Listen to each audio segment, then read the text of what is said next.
आपको लगता है कुंवर प्रताप कि आपकी रानी मां का इस महल को छोड़ के जाने का कारण अजब दे थी? हमें नहीं लगता दशीराज कि मां अजब दे के कारण इस घर को छोड़कर गई।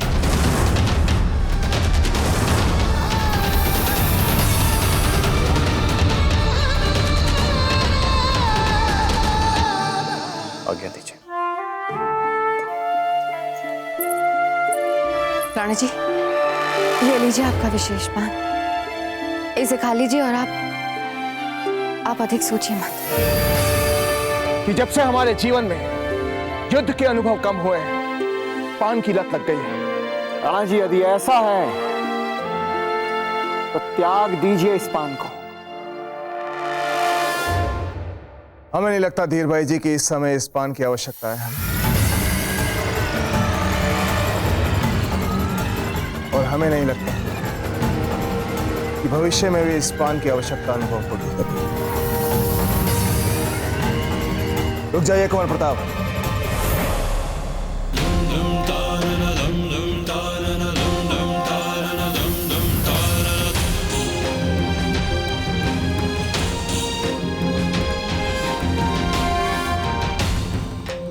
कुंवर प्रताप, हम चाहते हैं कि सासाराम अभियान के बाद आप एक और अभियान पर जाएं। मेवाड़ नरेश अगर हमें इस योग्य समझे तो उनके आदेश पर हम किसी भी अभियान पर जाने के लिए तैयार हैं। अति उत्तम। कुंवर प्रताप, हम चाहते हैं कि आप आने के बाद अभियान बिजोलिया के लिए निकले।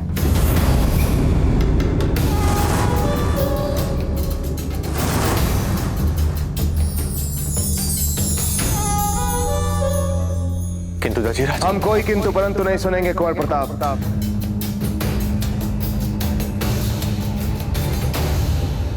आप अजब दे को वापस उनके घर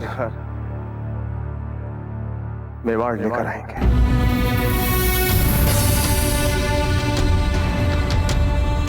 और ये हमारा आदेश है कुंवर प्रताप।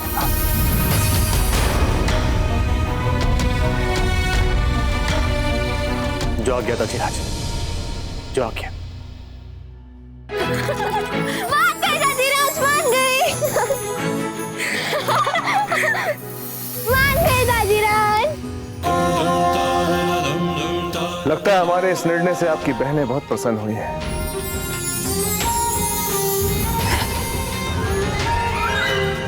रानी मां,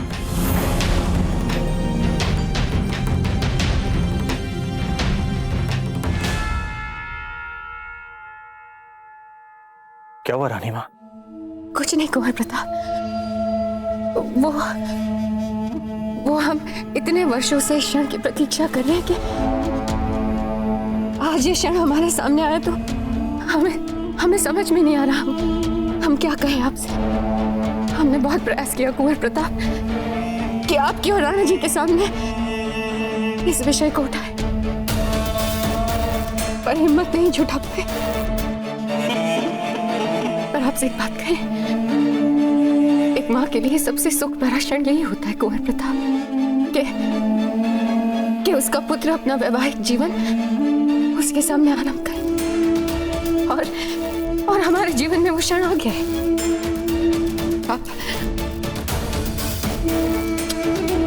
आप जाइए बिजोलिया जाके जब देखो यहाँ ले आइए, खूब सारे आभूषण ले जाइए, खूब सारे उपहार ले जाइए उनके लिए। और आप देखना, आपके गौने के लिए हम कितनी सारी तैयारियां करते हैं। ऐसे धूम से जाइए कि सारा बिजोलिया देखे कि मेवाड़ का कुंवर प्रताप निबिनी को लेने आया है।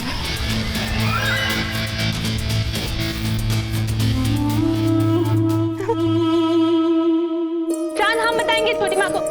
हम बताएंगे। क्या कहा राणा जी ने? हम बताते हैं छोटी माँ। नहीं, हम बताते हैं छोटी माँ। चांद, हमने कहा ना हम बताएंगे छोटी माँ। हम कह रहे हैं ना, हम बताएंगे छोटी माँ को। छोटी माँ, हे भगवान, डांट पड़ गई, भूल हमारी है। हमने ही आप दोनों को राणा जी के पास जाने के लिए कहा था। हमें क्षमा कर दीजिए आप दोनों। हम एक काम करते हैं, हम अभी राणा जी के पास जाते हैं और उनसे कह देते हैं कि आप दोनों की कोई भूल नहीं है, भूल हमारी ही है। छोटी माँ, चांद आप ही बता दो छोटी माँ को। नहीं जीजा, आप ही बता दीजिए। नहीं चांद, आप ही बताइए। बताइए ना। दाजीराज मान गए। क्या?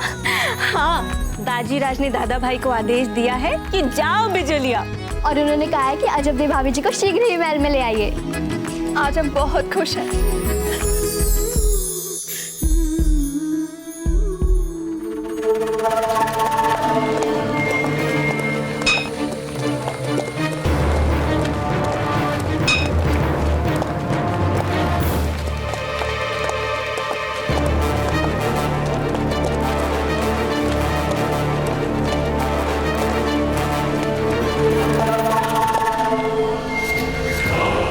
पीर मोहम्मद ने हमें ताकीद की है कि जब तक हमारा शिकार प्रताप हमारी मुट्ठी में ना आ जाए तब तक हमें यहाँ कोई बदअमनी वाला काम नहीं करना है। कौन हो तुम लोग? क्या चाहते हो तुम लोग? किस काम से चित्तौड़ आए हो? हम लोग अरबिस्तान से आए हैं। हम सब बेहतरीन जंगजू हैं।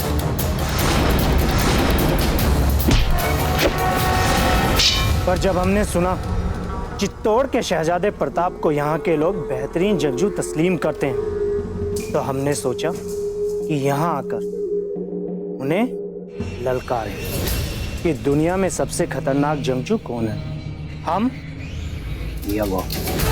इसलिए हम आपके शहजादे को लड़ाई के लिए दावत शुकन पेश करने आए हैं। तुम में से कोई भी उनसे लड़ने के लायक नहीं है, कोई भी नहीं। कुंवर प्रताप एक महत्वपूर्ण अभियान के लिए चित्तौड़ से बाहर गए हैं, पर आप लोगों को अपने आप पर इतना ही घमंड है तो प्रतीक्षा कीजिए हमारे बाऊजी राज की। इंशाअल्लाह शहजादे प्रताप से मुकाबला हमारे लिए बाइस से फख्र की बात हुई, इसलिए उनसे मुकाबला करने के लिए हम कयामत तक इंतजार करेंगे।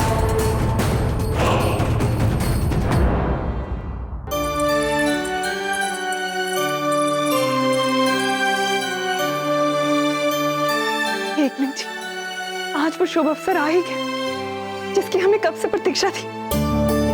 अजब देख, ये सब वही है ना? माँ, ये जो चित्तौड़ से गौनी का संदेश आया है, ये हमारे लिए नहीं है। ये सारी तैयारियां जो हम कर रहे हैं ना, ये सौभाग्यवती के गौनी की तैयारियां है। अजब देख, आप चाहे भले ही कुछ भी कह लें, किंतु माना कुंवर प्रताप बहुत बड़े वीर हैं, मेवाड़ की शान है, चित्तौड़ की आन है, और उन्होंने हमारे पिचौलिया की भी रक्षा की। सब गुण हैं उनमें, किंतु यहाँ भी गलत है। आपको अपने साथ वो चित्तौड़ नहीं लेकर जा रहे, इसमें गलत है वे। माँ, ऐसा मत बोलिए ना। क्यों ना बोले अजब देव? अर्धांगिनी हैं आप उनकी, 7 फेरे लिए हैं आप दोनों अग्नि को साक्षी मानकर। चलिए, ये सब भी छोड़िए, किंतु हमने स्वयं उनकी आंखों में आपके लिए बहुत प्रेम देखा है, बहुत स्नेह देखा है। फिर क्यों उन्होंने आपको विरह की अग्नि में जलने के लिए छोड़ दिया यहाँ? क्या ऐसे होते हैं मर्यादा? माँ, चित्तौड़ से उपहार से रावत मामा जी आए।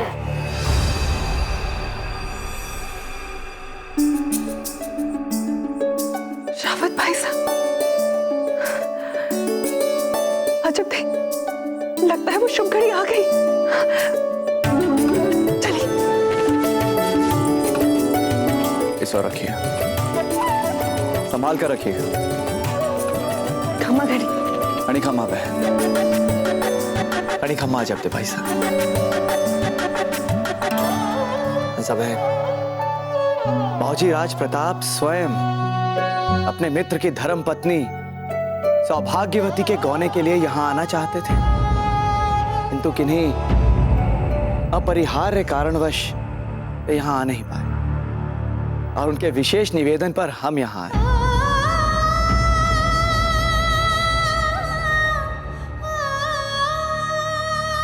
इतने लंबे चंद्र ग्रहण के बीतने पे सौभाग्यवती को निश्चित बहुत प्रसन्नता होगी मामूसा, है ना माँ?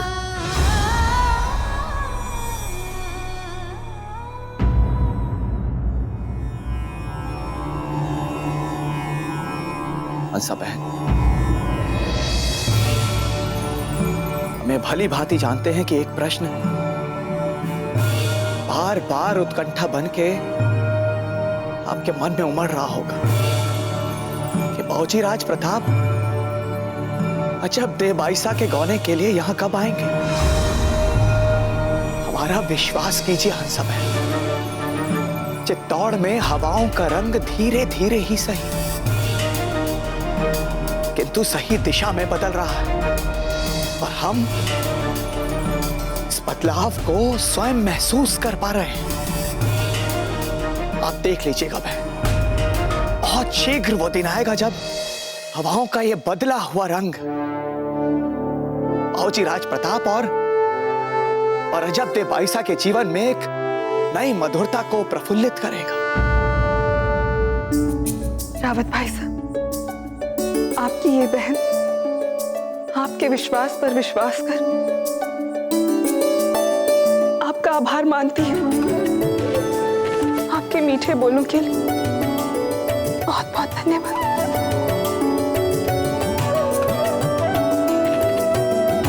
मामूसा, क्या कहा था आपने? कुंवर प्रताप कहीं व्यस्त हो गए इसीलिए नहीं आ पाए? जी अजब देव बाईसा, बाबूजी राज प्रताप को अफगान सरदार हाकिम खान सूरी से मिलने सासाराम गए और यही कारण है कि वे यहां नहीं आ पाए। कुंवर प्रताप, अब इतनी कठिन और दुर्गम यात्रा करके सरदार हकीम खान अफगान से मिलने जा रहे हैं, अर्थात ऐसे कौन से गुण हैं उसमें? हाँ, माना कि हमने भी सुना है उसके बारे में कि वो हर सुबह अपने तोपों की आवाज से ही उठता है, बारूद सूंघकर ही उसके गुणदोष जान लेता है और निशाना भी अचूक है उसका। किंतु इन सभी बातों के उपरांत भी आपका यूं इतनी लंबी यात्रा करके उसे मिलने जाने का उद्देश्य हमें समझ नहीं आता। पता व्यक्ति अपने उपलब्धियों से बड़ा है किंतु विचारों से महान। हाकिम खान सूरी एक निपुण तोपची होने के साथ साथ उच्च विचारों का स्वामी। पहली जब वो कोई वचन देता है तो उसे निभाता है, और दूसरी बात, वो जहाँ रहता है उसे अपना घर मानता है। वहाँ के रहने वाले जन सामान्य की सुरक्षा के लिए वो सदैव अपना सब कुछ न्यौछावर करने के लिए तत्पर रहता है। हमने तो सुना है कि एक बार उसने एक पूरी मुगल सेना को अपने तोपों से पराजित करके भगा दिया था। यह लगभग 10 वर्ष पुरानी बात है कि बैरम खान एक दिन मुगल सेना के साथ मुगल साम्राज्य के विस्तार के बाहर निकला हुआ था और अपने मार्ग में आने वाले हर राज्य को चलते हुए अपनी सीमाओं में सम्मिलित करते हुए भीषण अंदर की बातें वो आगे बढ़ रहा था। मुगलों की इस दुर्दांत और विस्तारवादी सेना के आगे बैरम खान अपने 500 लड़ाकों की टुकड़ी अपनी मुख्य सेना के कुछ मील आगे ही रखा था। इस गुप्तचर अग्रिम सैन्य टुकड़ी ने सासाराम पहुंचते ही हाकिम खान अफगानी को मुगलों के समक्ष आत्मसमर्पण करने के लिए कहा। हाकिम खान, तुम 2 और हम 500, या तो चुपचाप अपने घुटने पर बैठकर अपने हथियार डाल दो, वरना मरने के लिए तैयार हो जाओ। पठान का सर कट सकता है पर झुक नहीं सकता। मुगलों ने हाकिम खान अफगानी के सबसे विश्वास पात्र साथ को ही खरीद लिया था। गद्दार, तुम पठान के नाम पे धब्बा हो।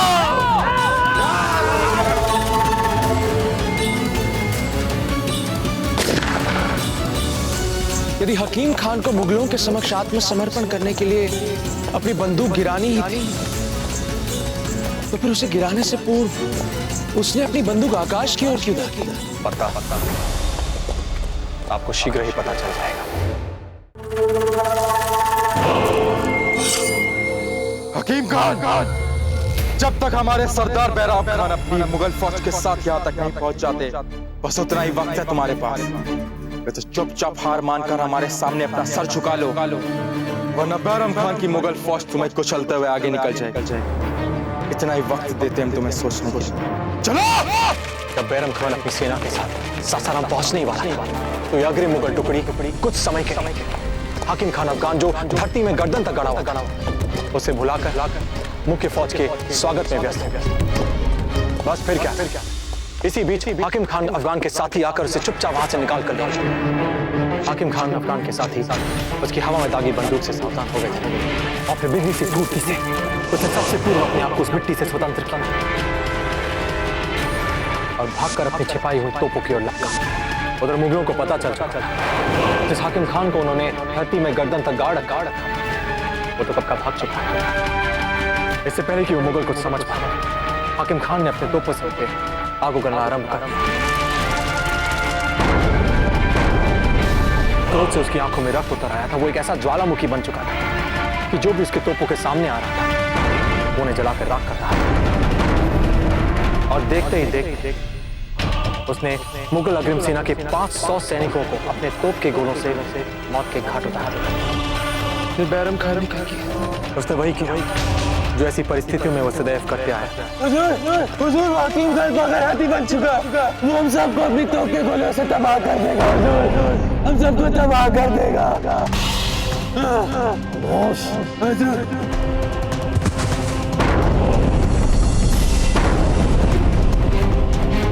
लौट चलो वापस।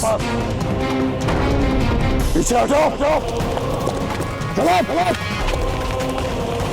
कोट प्रताप, अब तो हमें भी उस मुगल सिपाही की बातों पर विश्वास होने लगा है और आपकी बातें सुनकर तो ऐसा प्रतीत होता है जैसे वो हाकिम खान कोई पागल हाथी हो। तो फिर हम ऐसे पागल हाथी से मित्रता करने वहां जा क्यों रहे? हाँ, ये बात सच है कि उस अफगान को बहुत शीघ्र ही क्रोध आ जाता है। वे मुगलों की भांति स्वयं को बाहर से आए हुए हृदयहीन आक्रमणकारी नहीं समझते जो हमें कुचलकर निर्दयतापूर्वक हम पर शासन भर करना चाहते हैं। इसी राष्ट्र प्रेम का वास्ता देकर हमें हाकिम खान से मैत्री संबंध बनाने होंगे और शीघ्र ही करना होगा ये सब। हम ये अफगानी सरदार हाकिम खान से मिलने जा रहे हैं और तुम मुंह फोड़े खड़े हो। आखिर माजरा क्या है? जाओ, हमारा ज़ेरे बख्तर लाओ। हम बना दें आपको आपका ज़ेरे बख्तर।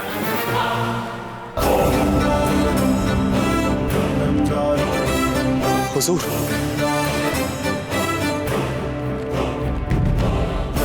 तुम हमारे लिए एक ऐसी अहम मुहिम पर जा रहे हो पीर मोहम्मद, जितनी अहम मुहिम पर हमने आज तक कभी किसी को नहीं भेजा। ये मुहिम हमारे लिए कितनी अहम है तुम इसी बात से समझ सकते हो कि हाकिम खान सुर अगर हमारे साथ मिल जाए तो हम चित्तौड़ पर फतेह कर सकते हैं।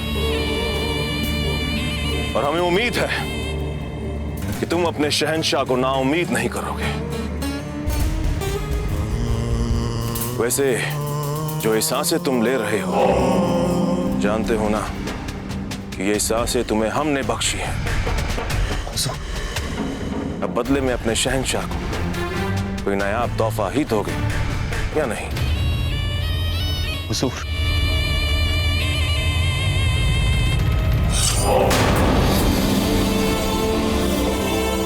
यही उम्मीद करते हैं हम तुमसे, तुम्हारे लिए।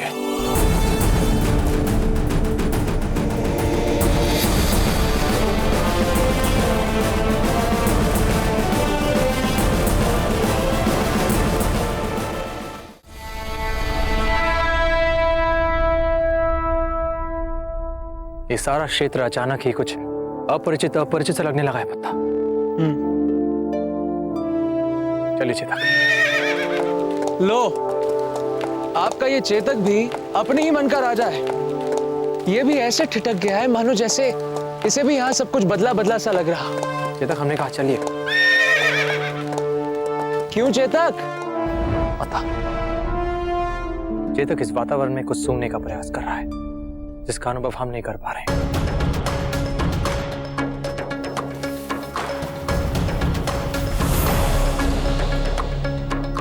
क्या बात है चेतक? क्या लग रहा है आपको?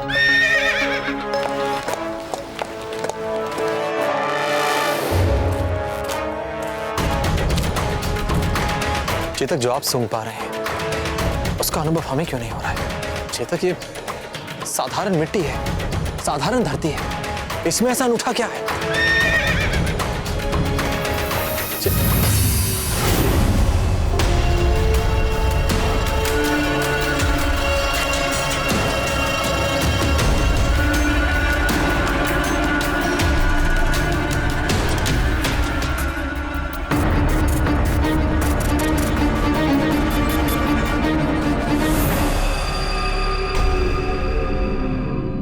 धरती में बारूद का अंश?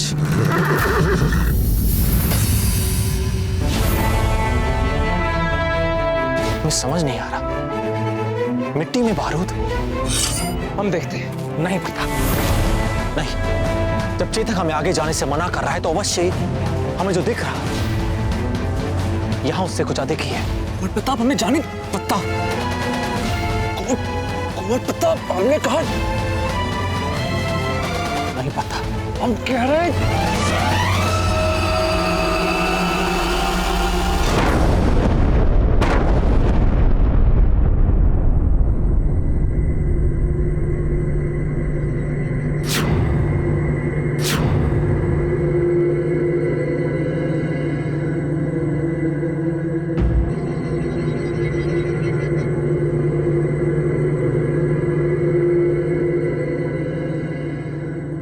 एकलिंग जी, इसका अर्थ है कि हम इस विस्फोट में मरने वाले थे। लगता है इस पूरे क्षेत्र में बारूद बिछाया हुआ है धरती में। यदि ऐसा है तो अब हम आगे कैसे बढ़ेंगे? ऐसे कई और विस्फोट करो आगे। क्या? हाँ पता, कुछ पत्थर इकट्ठे कीजिए। पत्थर?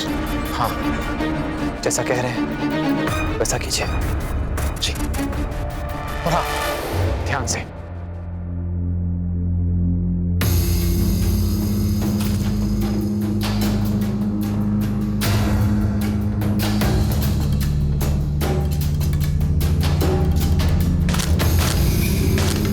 संभल के।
ये जड़ा भी रख दीजिए। छोटी माँ, भोजन के समय पहनने के लिए कितने जोड़े रखवाए जा चुके हैं? 4। किस समय कौन सा जोड़ा पहनना है, इसमें सहायता करने के लिए तो होंगे ना हम भाभी जी के पास। जान, इसमें हम आपके मान जीजा से सहमत हैं। इतने वस्त्र आदि लेके जाने की क्या आवश्यकता है, जबकि आपकी भाभी सा यहाँ पर कुछ ही दिनों में खुद आने वाली है, अपने इस घर में, अपने इस महल में। माँ जीजा, हमें चिकोटी तो काटना। हमें तो विश्वास ही नहीं हो रहा है कि हम सच में बिजोले जा रहे हैं जब भाभी जी को लेने। अब हम भी काटेंगे। अरे अरे, कोई आवश्यकता नहीं है। हमारा कोई सपना सच नहीं हो रहा। अच्छा तो तब होता जब भूतनी बिजोलिया नहीं चलती हमारे साथ, पर ऐसा तो हो नहीं रहा। वो तो आएंगी। मान, आप दोनों रानी माँ के साथ जा रही है ना? अच्छा, अपनी भाभी सा को क्या कोई उपहार नहीं देंगे आप? ये सब छोड़िए, ये सब हम कर लेंगे। आप जाइए राज के स्वर्णकार से पायल और कंगन ले लीजिए उनके लिए।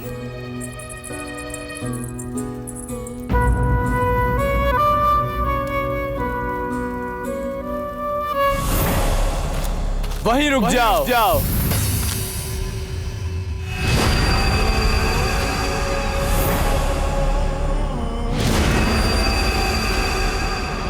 माशाअल्लाह माशाअल्लाह।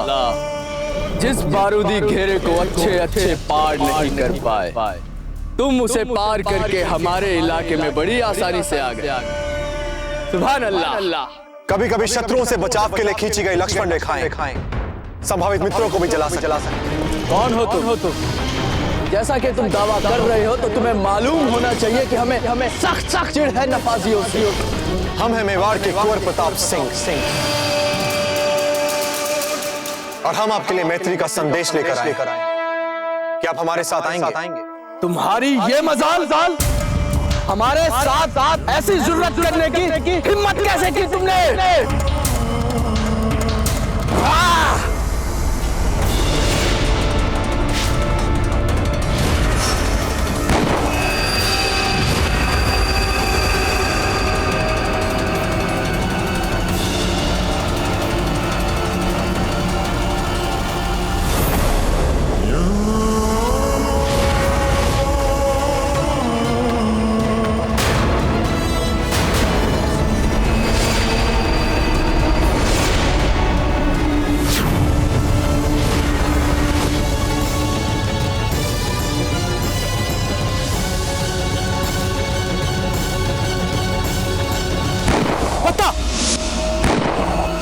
कुंवर प्रताप,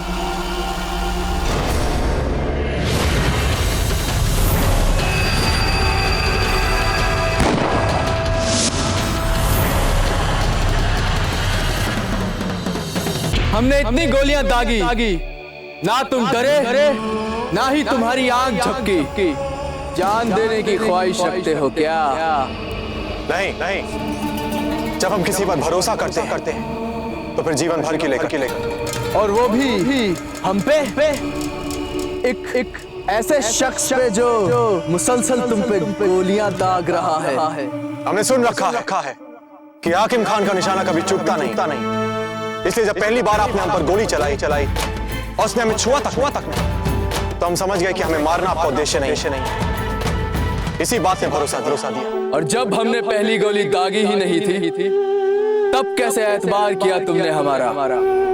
हमें पूर्ण विश्वास है कि एक सच्चे राजपूत की भांति ही एक सच्चा पठान भी किसी निहत्थे और निरपराध पर वार नहीं करता, उसे मार नहीं सकता जो उसके पास मित्रता की बात लेकर आए। तुम कैसे कह सकते हो कि हम एक सच्चे पठान और एक पठान एक राजपूत से दोस्ती करेगा? ऐसा कैसे समझ लिया तुमने? हम तुम्हें हमलावर नहीं लगते क्या? नहीं, क्योंकि हम जानते हैं कि मुगल और आप में यही तो मूलभूत अंतर है कि जहां मुगल विभेदहीन आक्रमणकारी होते हैं, निर्बलों पर अत्याचार करते हैं, जनसाधारण को लूटते हैं, वहीं आप अपनी धरती और उनके लोगों से प्रेम कर अपने वचन के पक्के वीरोचित गुणों के स्वामी। भला कोई अपनी जिंदगी के साथ ऐसे खतरा उठाता है जैसे तुमने किया? वो वीर ही क्या जो संकटों से नाखे। माशाअल्लाह। कुंवर प्रताप, जैसा तुम्हारे बारे में सुना था, तुम बिल्कुल वैसे ही बहादुर, ज़हीन, करिश्माई शख्सियत। अब तुम यहाँ से जा सकते हो, कोई मदद नहीं मिलेगी तुम्हें। रुके हाकिम खान, हम आपको सहयोग देने के लिए आए। हम दोनों का एक ही शत्रु है, वो मुगल। उस शत्रु के विरुद्ध हमारा आपसी सहयोग हम दोनों के लिए लाभदायक है। उन मुगलों के विरुद्ध आपको मेवाड़ की पूरी सेना का साथ मिले, जिससे आप सफलतापूर्वक अपनी प्रजा, अपने लोग और अपने क्षेत्र की रक्षा कर सकते। फकत एक दुश्मन होना दोस्ती के लिए वाजिब जमीन नहीं हो सकती। ठीक है, तो फिर आप ही बताइए क्या आधार होना चाहिए हमारी इस मित्रता? पीढ़ियों से हम अफगान और तुम राजपूत दुश्मन हैं एक दूसरे के, और दुश्मन ही रहेंगे। फिर मुगल एक बार हम निपट चुके हैं उनसे, दोबारा मौका मिला तो फिर से देख लेंगे उन्हें। और अब तुम चले जाओ यहाँ से।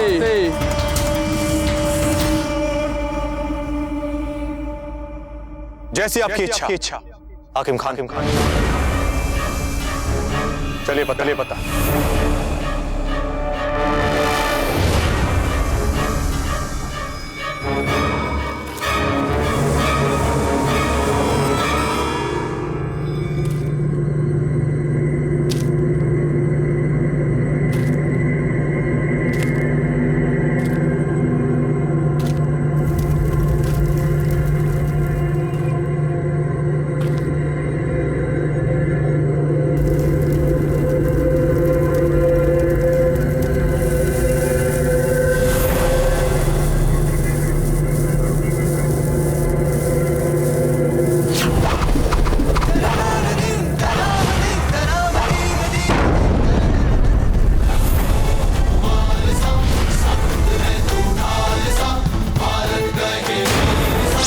हाकिम खान!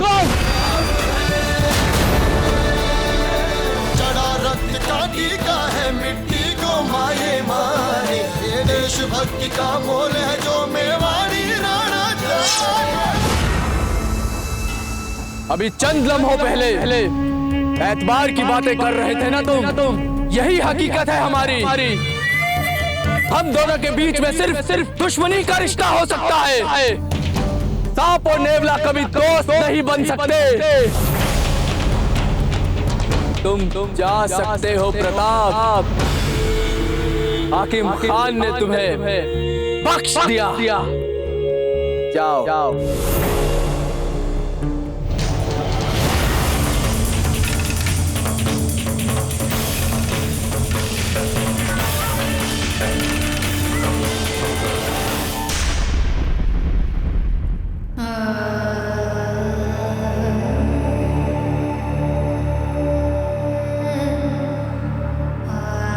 अजब देखे ससुराल में पांव पड़ते ही जीजा हम सबको छोड़कर इस महल को छोड़कर चली गई। हे माँ, ये एक ही बात बार बार हमें मन ही मन खाई जा रही है कि हमसे ये अपराध हो गया था। हमारी वजह से कुंवर प्रताप और अजब दे अलग हो गए। आपको शत शत प्रणाम जो आप एक बार फिर से उन्हें मिला रही हैं। क्यों झूठ बोल रही हैं आप?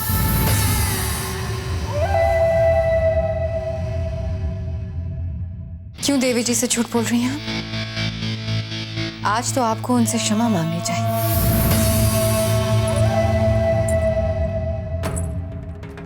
इन्हें क्षमा कर दीजिए देवी जी। इतने वर्षों से जो ये करती आई है आज फिर से वही करने बिजोलिया जा रही है। एक और बार कुंवर प्रताप और अजब दे के बिछोह का कारण बनने जा रही है। क्या?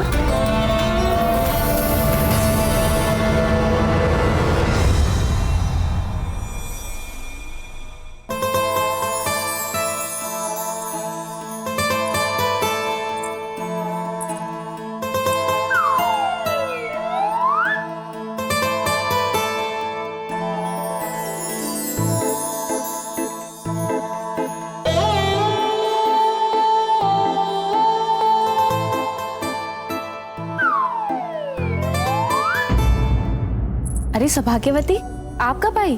अभी कुछ समय पहले, और आकर चुपचाप हमारे पीछे खड़ी हो गई। एक बार बोल देती। हम चुपचाप ये दृश्य देखना चाहते थे कि कैसे हाथों में तलवार लेने वाली, अश्वारोहण करने वाली, वीरता से बिजोलिया की रक्षा करने वाली बाईजी लाल कुंवर प्रताप से मिलने की चाह में कैसे सजी संवरी, सुकुमारी, सकुचाती, कोमल, भावनामयी राजकुमारी अजबदे में परिवर्तित हो स्वयं को भिन्न भिन्न रंगों में डुबोती न जाने किसका चित्रण कर रही है। ये चित्रण हम अपनी प्रिय सखी सौभाग्यवती के दीर्घ एवं मंगल वैवाहिक जीवन की कामना के लिए कर रहे हैं। इस कपड़े पर आपके लिए हमारी ये शुभकामना कितनी सुंदर लग रही है ना? आपके गौने के उपहारों के संग ये भी आपके संग चित्तौड़ जाएगा, और हमें पूरा विश्वास है कि आप हमारी स्मृतियों के भांति भी इसे अवश्य संभाल कर रखेंगे। नहीं नहीं अजब दे, ये हम नहीं ले जाएंगे। क्यों? ये आप अपने पास रखिए। अपने हाथों से लिखित शुभकामनाएं शीघ्र ही आपका और कुंवर प्रताप का पुनर्मिलन करवाएंगे।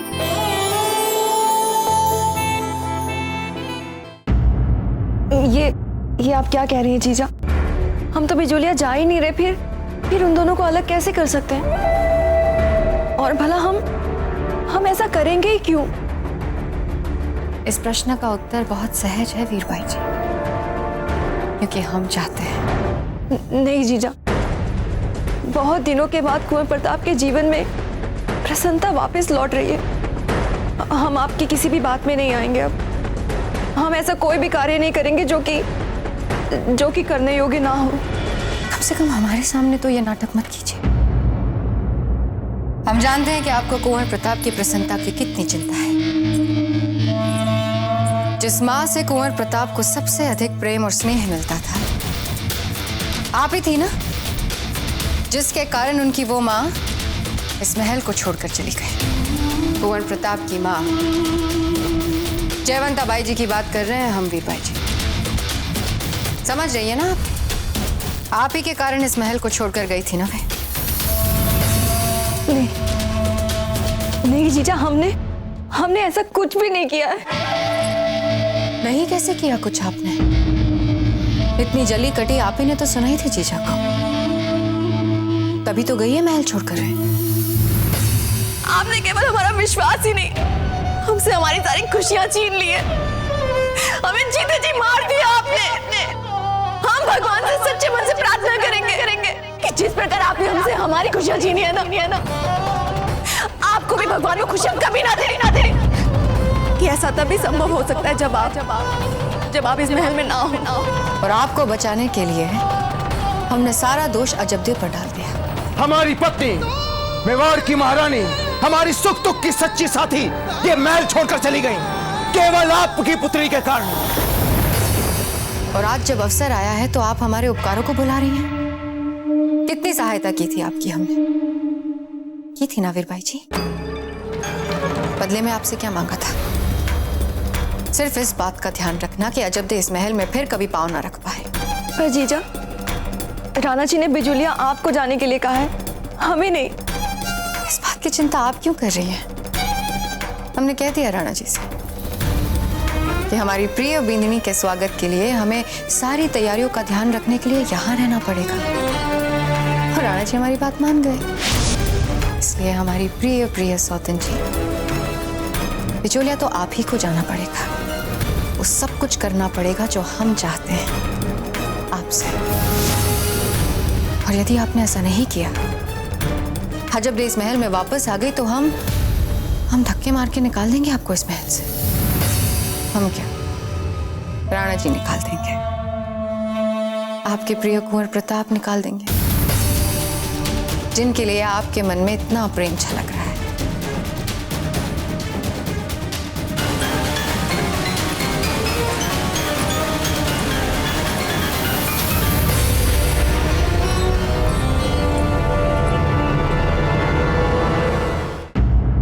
नहीं सौभाग्यवती, इसे हमने आपके लिए बनाया है, ऐसे मना नहीं करते।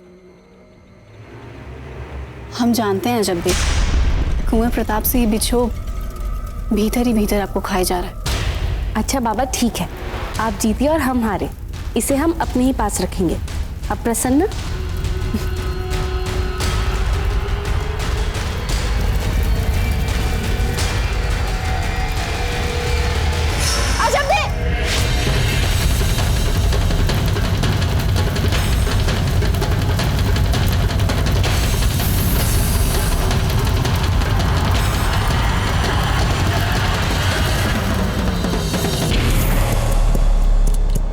आपसे पहले ही कह रहे थे कुंवर प्रताप कि इस पागल हकीम खान के पीछे अपना समय और अपना श्रम व्यर्थ करने का कोई लाभ नहीं होने वाला।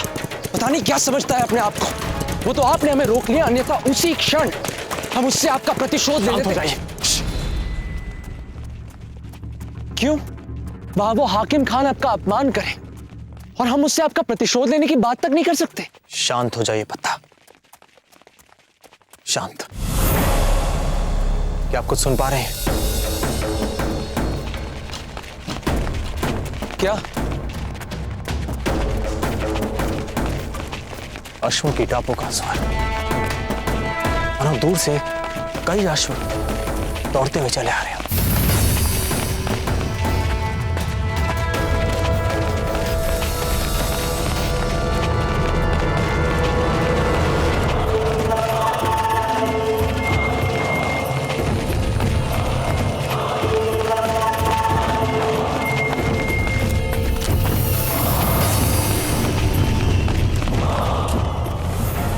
कुंवर प्रताप,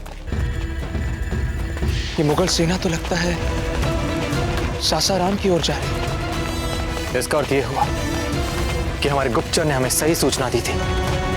वहां आगरा में बैठा वो मुगल पूर्ण प्रयास कर रहा है